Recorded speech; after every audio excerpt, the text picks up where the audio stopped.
Assalamualaikum warahmatullahi wabarakatuh. Perkenalkan, namaku Ella Syarani, aku dari jurusan Tadris Bahasa Inggris semester 4. Nah, hari ini aku akan membahas materi berjudul Prosedur Teks, How to Make a Cup of Tea. Nah, sebelumnya aku mau tanya dulu nih, kalian suka minum teh nggak? Teh manis atau teh hijau? Kamu suka? Ya, aku juga suka sama teh. Nah, sebelum kita masuk ke materi, kita lihat dulu nih tujuan pembelajaran hari ini. Nah, yang pertama yaitu mengidentifikasi fungsi sosial prosedur teks. Yang kedua, menganalisis generic structure. Yang ketiga, mengenali language features. Dan yang keempat yaitu menyusun step secara berurutan. Nah, kalau kita udah tahu tujuan pembelajaran hari ini, kalian bisa langsung klik mulai belajar. Nah, apa sih prosedur teks itu? Prosedur teks itu adalah jenis teks yang menjelaskan cara melakukan atau membuat sesuatu melalui serangkaian langkah yang berurutan dan sistematis. Nah, prosedur teks itu apa aja sih? Prosedur teks itu ada banyak ya. Nah, kalau kalian suka membaca resep masakan, itu juga prosedur teks. Kalau kalian suka lihat DIY cara membuat, cara melipat kertas origami, itu juga prosedur teks. Nah, ada banyak ya. Prosedur teks itu ada di mana-mana. Nah, kalian bisa klik ini, klik kartu yang ada di bawah. Nah, yang pertama itu ada resep masakan. Nah, memasak memerlukan langkah-langkah yang berurutan. Nah, contohnya kayak how to make fried rice, ada bahan-bahan, ada cara masak step by step-nya. Nah, itu prosedur teks. Nah, yang kedua ada manual HP atau gadget. Nah, petunjuk penggunaan perangkat elektronik. Contohnya how to set up your new smartphone, dari charge baterai sampai download aplikasi, itu juga termasuk prosedur teks. Nah, terus yang ketiga ada DIY atau tutorial. Contohnya kayak tutorial membuat kerajinan atau proyek. Misalnya how to make a paper airplane, lipat kertas sedikit demi sedikit mengikuti instruksi. Itu juga prosedur teks. Dan yang terakhir yaitu petunjuk penggunaan, cara minum obat atau cara pakai produk. Itu juga prosedur teks. Jadi prosedur teks itu nggak cuma satu, tapi banyak ya, di mana-mana. Contohnya yang tadi. Nah, jadi ingat, fungsi sosial prosedur teks adalah untuk memandu orang agar bisa melakukan sesuatu dengan benar. Jadi step by step. Namanya prosedur teks itu harus berurutan, nggak boleh kayak lompat-lompat gitu. Nanti kalau lompat-lompat berarti tidak berurutan kan? Nah, oke, kalau udah paham? Kalau udah paham, kita lanjut ke bagian berikutnya, yaitu generic structure.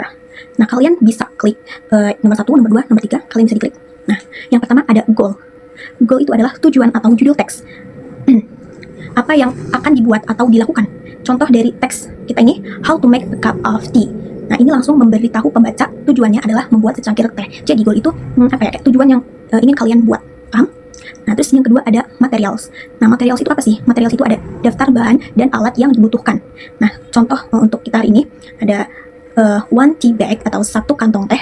Terus yang kedua ada 1 cup of hot water, ada 1 cup air panas. Dan yang ketiga ada 1 sendok teh sugar, gula. Tapi opsional ya di sini. Kalau kalian suka yang manis, kalian boleh tambahin gula. Kalau enggak usah juga, nggak apa-apa. Nah, yang terakhir ada spoon. Nah, buat yang ketiga yaitu steps. Step itu apa sih? Step itu langkah-langkah berurutan yang harus diikuti. Jadi namanya langkah-langkah itu harus berurutan kan. Jadi nggak boleh kayak habis 1 langsung 3, itu kan nggak boleh. Harusnya kan 1, 2, 3, jadi berurutan. Nah, contohnya itu ada first boil the water, then put the tea bag, next pour the water, dan seterusnya. Nah, itu contoh dari step. Nah, tips buat cepat menghafal urutannya itu kita bisa singkat jadi GMS. Apa sih GMS itu? G itu goal, M itu materials, dan S itu steps. Nah, jadi kalian bisa cepat menghafal ya, tinggal GMS. Itu sudah sangat singkat. Nah, sampai sini sudah paham? Kalau sudah paham, kita lanjut ke bagian berikutnya. Nah, di sini ada contohnya nih. Contoh teksnya itu how to make a cup of tea. Nah, kalian bisa klik juga nih, goal, materials, dan stepnya bisa kalian klik. Nah, yang pertama itu ada goal. Goalnya itu kita how to make a cup of tea. Bagaimana cara membuat teh. Nah, goal adalah judul sekaligus tujuan teks. Dari judul ini kita langsung tahu teks ini akan menjelaskan cara membuat secangkir teh. Biasanya ditulis dengan format how to plus verb. How to itu artinya bagaimana cara. Nah, jadi how to plus verb. How to plus verb. Verbnya itu kata kerja kayak make. Make itu kan membuat. Jadi how to make. Bagaimana cara membuat. Nah, itu dengan formatnya itu ya, kalian harus ingat. Nah, tadi apa? Goal itu adalah tujuan kita. Oke. Nah, yang kedua ada materials. Materials itu bahan-bahan yang dibutuhkan. Nah, contohnya di sini ada 1 tea bag, 1 kantong teh. Nah, biasanya nih bisa teh hitam, teh hijau, dan sebagainya. Nah, yang kedua ada hot water. Air panas idealnya itu 90 sampai 100 derajat Celcius. Terus yang ketiga ada sugar atau gula. Nah, ini opsional, artinya boleh ditambah atau tidak. Nah, yang terakhir ada spoon, sendok untuk mengaduk gula agar larut. Nah, terus yang ketiga nih, yang terakhir itu steps, langkah-langkah membuat teh. Nah, kalian bisa lihat di sini contohnya. First, boil the water until it is hot. Terus yang kedua, then put the tea bag into the cup. Yang ketiga, next, pour the hot water into the cup. Terus yang keempat, after that, let it sit for 3 minutes. Yang kelima, then remove the tea bag. Terus yang keenam, finally, add sugar, and stir well. Enjoy. Nah, itu adalah step-stepnya. Kenapa kita bedain ada yang warna kuning dan ada yang warnanya coklat? Nah, kalian bisa lihat di yang paling bawah. Kalau yang warna kuning itu adalah sequence adverb. Apa sih sequence adverb? Nanti kita jelasin di bagian berikutnya. Terus yang warna coklat itu adalah imperative verb. Oke. Kalau sampai sini udah paham, kita langsung lanjut ke bagian selanjutnya, yaitu language features. Nah, di language features ini kita ada imperative verb, ada sequence adverb, dan perbandingan. Nah, yang pertama yaitu imperative verb. Apa sih imperative verbs? Nah, imperative verb adalah kata kerja perintah yang dipakai dalam bentuk base form atau bentuk dasar tanpa subjek di depannya. Digunakan untuk memberi instruksi langsung kepada pembaca. Jadi ingat-ingat ya, imperative verb itu adalah kata kerja perintah. Oke, kata kerja perintah. Nah, di sini kita bisa klik nih contoh-contohnya. Boil. Nah, di sini ada yang di garis bawah itu, boil. Boil the water until it is hot. Boil itu artinya merebus ya. Nah, terus yang kedua itu ada put. Put the tea bag into the cup, yaitu taruh kantung teh ke dalam cup. Nah, terus yang ketiga pour.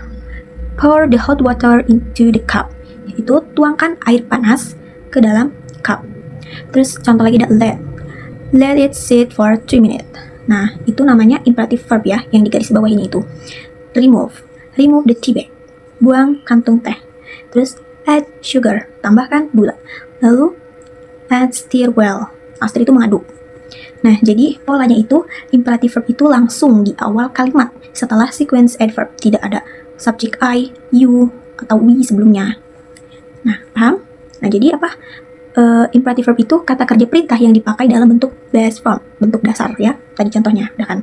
Nah, terus sekarang kita lanjut ke sequence adverb.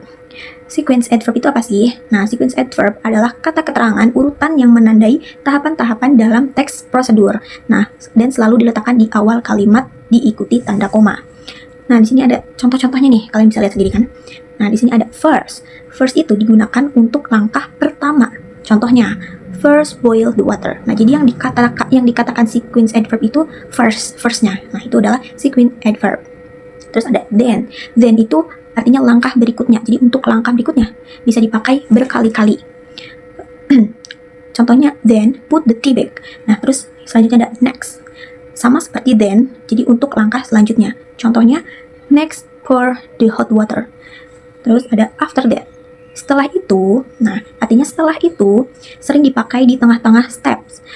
Contohnya after that let it sit. Yang terakhir, lalu yang terakhir itu finally. Nah, digunakan untuk langkah yang terakhir, yang paling terakhir nih. Kita pakainya finally. Contohnya finally add sugar and stir well. Nah, paham belum nih? Nah, jadi sequence adverb itu adalah kata keterangan urutan, ya kan? First, then, next, after that, dan finally. Oke. Sekarang kita coba lihat yang perbandingannya nih. Perbandingan imperative verbs sama sequence adverbs. Nah, yang pertama, fungsi dari imperative verbs itu memberikan perintah atau instruksi. Kalau sequence adverb itu fungsinya untuk menunjukkan urutan langkah. Nah, paham? Nah, terus yang kedua, posisi. Posisi imperative verb itu setelah sequence adverb. Kalau sequence adverb di awal kalimat.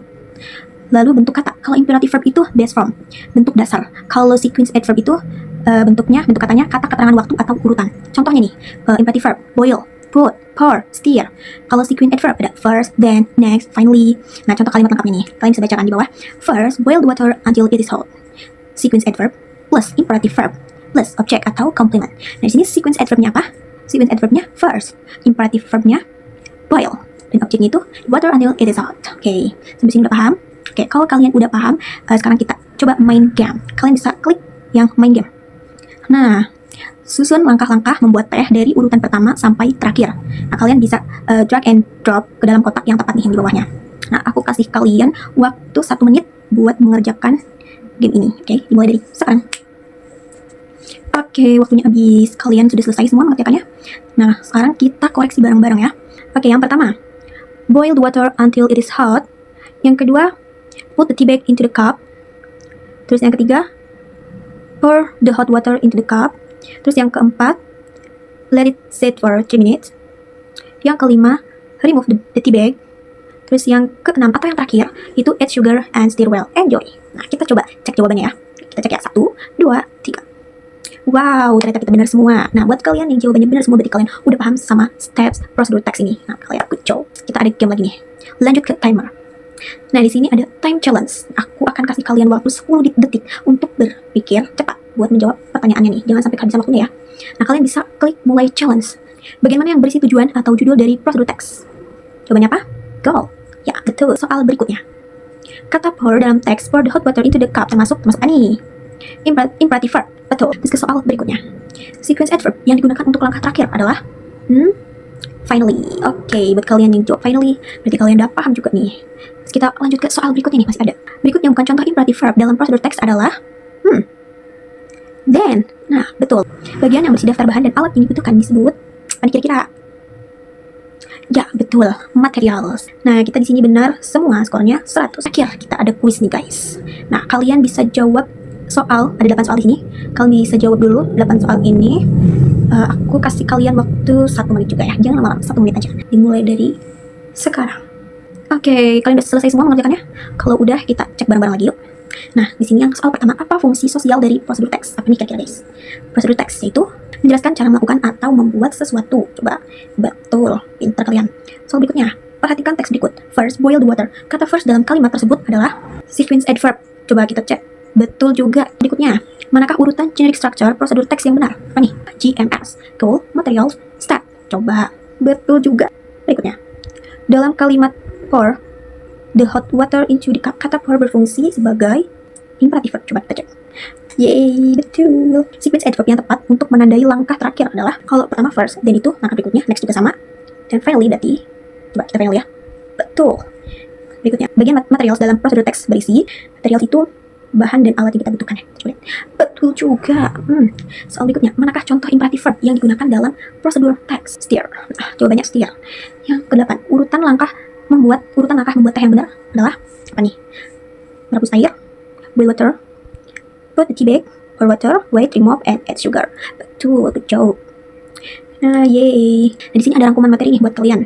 Nah, jadi ini poin-poin pentingnya buat kalian ya. Yang pertama yaitu prosedur teks adalah teks yang menjelaskan cara melakukan atau membuat sesuatu secara berurutan. Terus yang kedua, generic structure, goal, itu tujuan. Materials, bahan atau alat. Yang ketiga, steps, langkah-langkah berurutan. Terus yang ketiga, imperative verb, digunakan di bagian steps. Kata kerja perintah dalam bentuk dasar. Contohnya, boil, put, pour, stir, add. Terus yang keempat, sequence adverbs, menandai urutan langkah. Jadi first, terus then atau next, after that, terus finally.